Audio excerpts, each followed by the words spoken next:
ক্লাসে ম্যাডাম ঢুকেই বলল, জয় তুই নাকি সাদিয়াকে প্রেমপত্র দিছস। সাদিয়া তোর প্রেমপত্র পড়ে অজ্ঞান হয়ে গেছে। ম্যাডামের কথা শুনে আমার কলিজা শুকিয়ে গেল। সাদিয়া ম্যাডামের একমাত্র মেয়ে, ডাইনি মায়ের একমাত্র আদরের সন্তান। ম্যাডাম আবার বলল, কিরে তুই উত্তর দিচ্ছিস না কেন?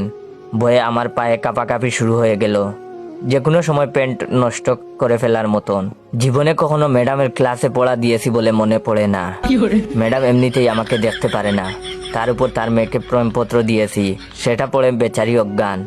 ম্যাডাম আমার অবস্থা আজ কি করবে সেটা বুঝার বাকি রইল না। মনে মনে বিপদের দোয়া পড়ছি আর নিজের বুকে ফু দিচ্ছি, আল্লাহ এবারের মতন আমাকে বাঁচাও। এরপর থেকে সাদিয়াকে নিজের বোনের চোখে দেখবো। ম্যাডাম আস্তে আস্তে এগিয়ে এলো আমার দিকে। ক্লাসের সবাই সার্কাস দেখার অপেক্ষায় আমার দিকে তাকিয়ে আছে। ম্যাডাম আমার কাছে এসে চিঠিটা আমার হাতে দিয়ে বলল, পড়ে শোনা। ম্যাডামের কথা শুনে এবার গলা পর্যন্ত শুকিয়ে কাঠ। আমি লজ্জায় নিচের দিকে তাকিয়ে আছি। ম্যাডাম তার ডাইনি কণ্ঠে চিৎকার করে উঠে বলল, এক্ষণ পড়ে শোনা বলছি। আমি চিঠি হাতে নিয়ে পড়া শুরু করলাম। কলিজার সাদিয়া, কেমন আছো তুমি?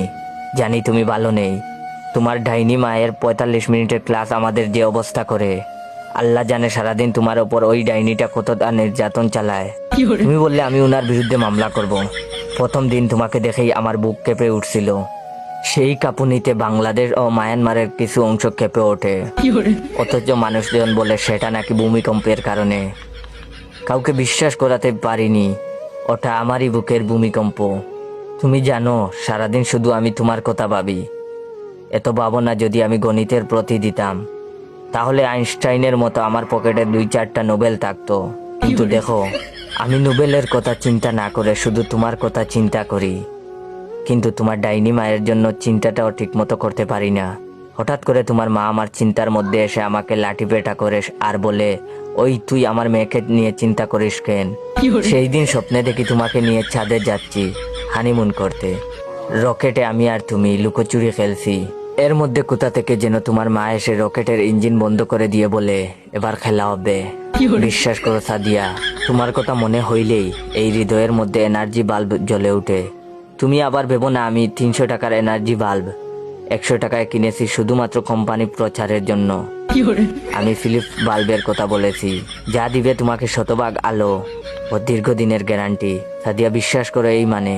হঠাৎ দপাস করে কিছু পড়ে যাওয়ার শব্দ পেলাম। সামনে তাকিয়ে দেখি ম্যাডাম অজ্ঞান হয়ে মাটিতে পড়ে গেছে। সবাই মিলে দৌড়াদৌড়ি করে ম্যাডামকে তুলে ডাক্তার ডাকতে গেলাম।